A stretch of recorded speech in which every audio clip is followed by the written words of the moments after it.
Hello,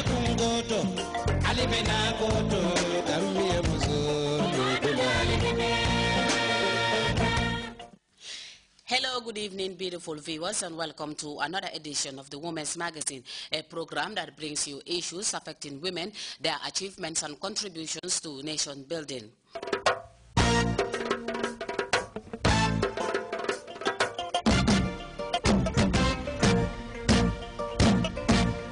A two-day conference was held at the Paradise Suites Hotel.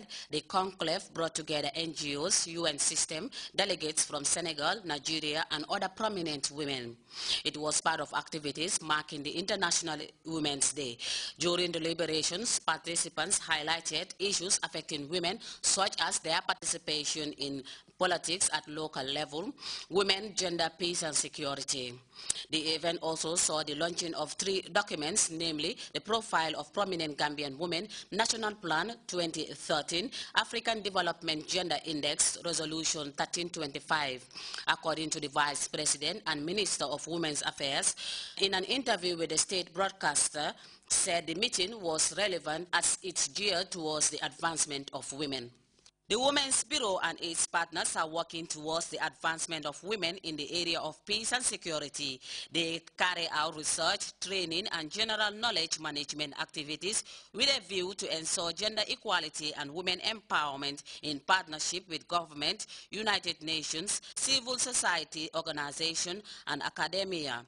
The Bureau's work is guided by all relevant international conventions addressing gender equality and women's empowerment, including Platform for Action and Resolution adopted by the General Assembly and the Security Council, especially Security Council Resolution 1325. The program was attended by the Vice President, Ministers, Regional Governors, ECOWAS member countries, ex-First Lady Njeme Jawara, women groups, and other dignitaries. The program also saw the launching of 3 documents, namely National Action Plan on United Nations Security Council Resolution 1325 Gambia Chapter, Profile of Gambian Women, and the Network Peace and Security Gambia Chapter. The ECOWAS Gender and Development Center has set the pace by launching, said the director of the center, Aminata Diba. She stated that peace building is essential in ensuring peace on the African continent, but not noting that without women and children bear the brunt of conflict and violence. Madam Diba underscored the role the ECOWAS Center played in support of National Action Plan 2013 geared towards ensuring the advancement of women. In her closing statement, the Minister of Basic and Secondary Education, Fatou Lamin Faye, stressed the need for Africa to invest in education and training of young people, especially in science, technology, research, and innovation, which she said remains critical in driving Africa's modernization and development.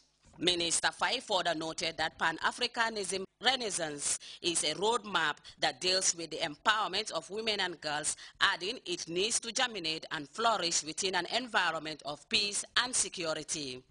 Maria da Costa, on behalf of participants, thanked the Bureau and its partners for ensuring that women are given a platform to identify challenges they face and accelerate their advancement.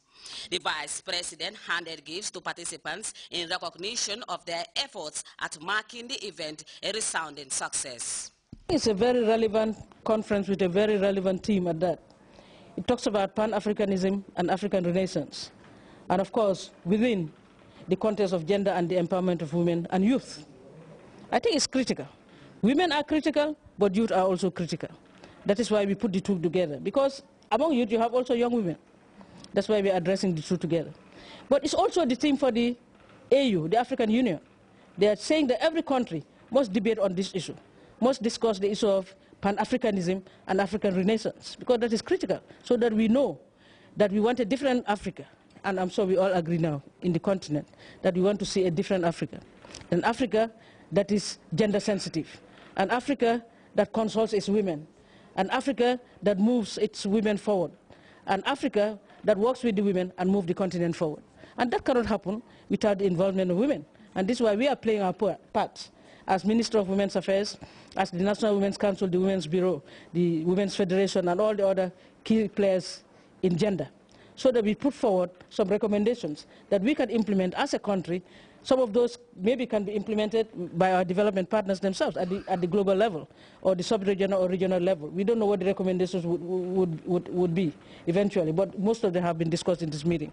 So we're waiting for the report, the outcome of the report, and then the recommendations that will be forwarded to us, and then we work on the implementing those recommendations, so that by the time we meet next year, because people are saying we should discuss this thing every 2 years or every year.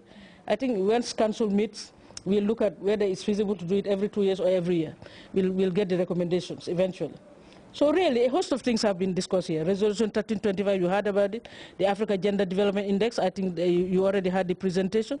And there were a lot of issues that affected women. Legal issues relating to women were discussed, economic issues, social issues. So all that was discussed that affects Gambian women and affects African women. So we look forward to those recommendations. But besides the conference, I'm sure you know about the March Pass, and there'll be a follow-up National Women's Council meeting. Usually it culminates in a National Women's Council meeting.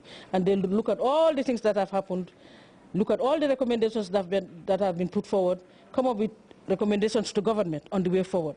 So we would look forward to the Council minutes, of course, and their meeting as well on this issue. Women have been the forefront of development agenda of the president, said the First Lady, Ijeana Yahya AJJ Jammeh, addressing a large convergence of women and government officials on the event marking the International Women's Day that was held in West Coast region. We have more on the First Lady's statement on the theme Pan-Africanism, Africa Renaissance. As we all know, International Women's Day is one of the most important days for women, and it is commemorated every day globally.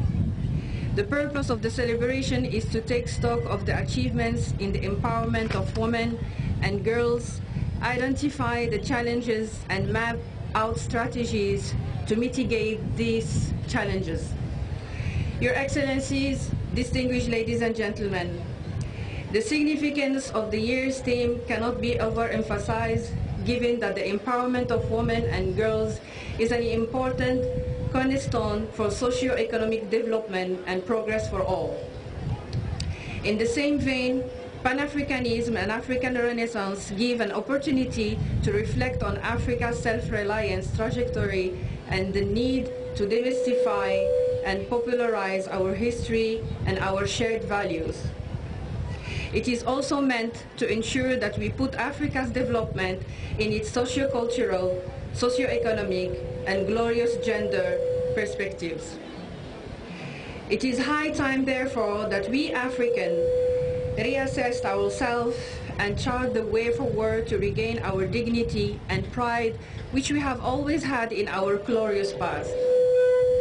A two-day international conference had just been concluded at Paradise Suites Hotel with interesting insights into the way forward for Pan-Africanism and African Renaissance. Chairperson, distinguished ladies and gentlemen, with regards to the empowerment of women, the government of the Gambia, under the visionary leadership of His Excellency the President, has long since recognized the phenomenon as an important prerequisite for the attainment of sustainable development and progress. Against this backdrop, an elaborate institutional, policy and legislative framework has been developed to promote gender and the empowerment of women and girls. The creation of a Ministry of Women's Affairs, the National Women's Council and its Secretariat, the Women's Bureau, the Gambia Women's Federation, and related structures are clear testimonies to the commitment in empowering Gambian women. Additionally, the National Gender and Women's Empowerment Policy